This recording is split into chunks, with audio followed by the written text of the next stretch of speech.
दो पुत्र हुए, फिर परिवार वाले भी उससे शांति व्यवस्था में रहे, किसी ने परेशान नहीं किया उसको, समझ गया।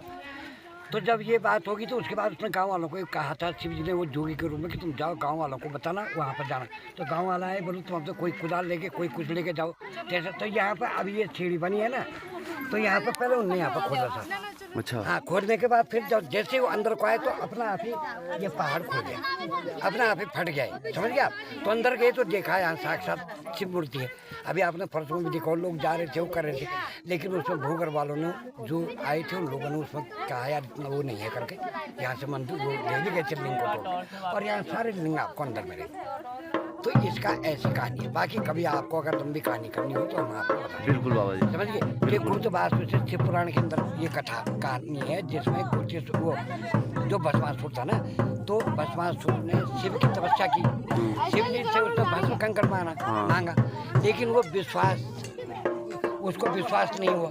जब विश्वास नहीं हुआ तो उसने कहा कि क्या पता कहीं झूठा कंकड़ तो नहीं है। मुझे मांग रहा था कि जैसे सभी मेरे भस्मा जिसके सिर में हाथ रखो वो भस्म हो जाए। अब शिव जी को उस टाइम थोड़ा ध्यान नहीं रहा, उन्होंने कंकड़ दे दिया उसको। ते बाजा बंद करो रे बेटा थोड़े यार सुनो। तो जब शिव जी ने अपना कंकड़ दे दिया तो भस्मासुर ने आजमाने के लिए शिव शंकर के ऊपर गया। तो तीन लोग, आपको पता होगा कि तीन बादल घूमते हुए जब शिव जी आए तो लास्ट में यहाँ उन्होंने गुप्तवास ले लिया। अच्छा। तो गुप्तवास लिया तो भगवान विष्णु ने पार्वती का रूप धारण किया, और आगे से हुआ तो वो तो फिर जयंती था, वो कुछ मोहित हो गया उससे। तो बोलो भाई ऐसा है कि मैं तेरे से शादी करूँ। बोलो ठीक है, तो शादी करना चाहता हूँ, अच्छी बात है, पर जैसा मैं नाचूंगी वैसा नाचना पड़ेगा। अब नाचते नाचते पहले तो था, फिर भी दिमाग में नहीं आया उसका। तो जब वो नाचते बाद में पार्वती जी ने अचानक अपने सिर में ऐसे दोनों हाथ रखे। अब उस भस्मासुर ने भी दोनों हाथ ऊपर रखे तो भस्म हो गया। इधर ही हुआ था भस्म? हाँ, मतलब यही है पुरानी कहानी। अच्छा, वो तो है। तो वो जब भस्म हो गया, समझ गया, तो वो कंकड़ शिव जी के हाथ फिर आ गए। अच्छा। तो उस टाइम की कहानी वहीं से गुप्तवास है कि यहाँ कोई महात्मा बाबा पहले यहाँ पर जो था ना, एक वो था, मतलब एक कुटिया ठीक किसी ने बनाया पहले। तो रात को शिव ने चिमटा मार के उसको भगा दिया था, समझ गए। और हमने तो बचपन में अब चीज मारे, हमने बचपन में से देखा एक बार यहाँ जैसे ये थोड़ा हरिजन जो पार्टी वो धक्का मारते हैं, चलो कोई जोगी आया है। अच्छा।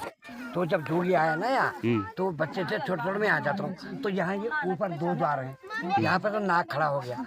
ऊपर बाघ ने जो है उसको, अब जो बाघ मारता अपने वो करके, तो वो वहाँ से भाग गया। अच्छा। तो उसने बाद में बताया बच्चों को, तो उन्होंने कहा भाई तुमने आज तक क्यों नहीं बताया, कहाँ से कहाँ ले गया हमको, समझ गए। तो यहाँ की ये पड़ता है। देखिए हड्डियों में तो बहुत आते हैं, लेकिन जो लोग अच्छे होते बाहर से वो अपना आप ही किनारे, कभी ऐसा नहीं हुआ कि हम जबरदस्ती करें। और हर मंदिरों में है का हिमाचल में देखो, कहीं भी देखो मंदिर के अपने अपने घर के मंदिर होते, कोई किसके अंदर जाने का वो नहीं। तो यहाँ की मनोकामना पूर्ण होती है। अब किस लिए लोग यहाँ आते हैं?